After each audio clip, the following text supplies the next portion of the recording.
Well, developing at this hour, the pastor of a Clayton County church could face penalties for housing dozens of foster teens in what fire officials call unsafe conditions. We first told you about the teens found last month living in the church basement, but officials say fire hazards were everywhere. 11 Live's Joe Ripley has the update.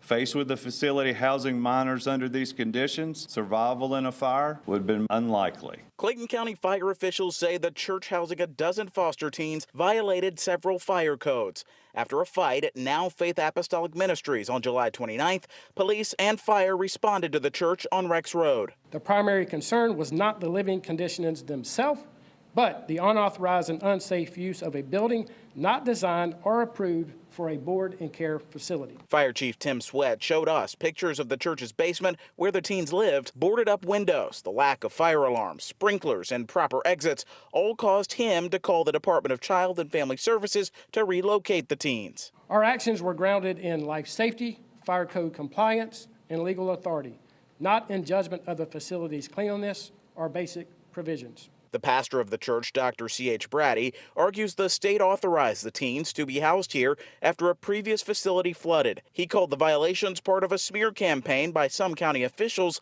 but says he is addressing the citations. We've hired a fire management company to come in and upgrade all of our fire systems. Clayton County Commissioner DeMont Davis says the county should better inform churches and other organizations about safety measures. The pastor did what a pastor should do, and I think that goes across religions and sectors.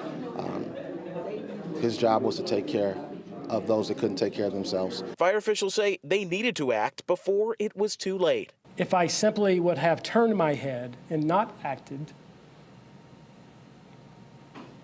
and heaven forbid something happened, this conversation will be totally different. In Clayton County, Joe Ripley, 11 Alive News.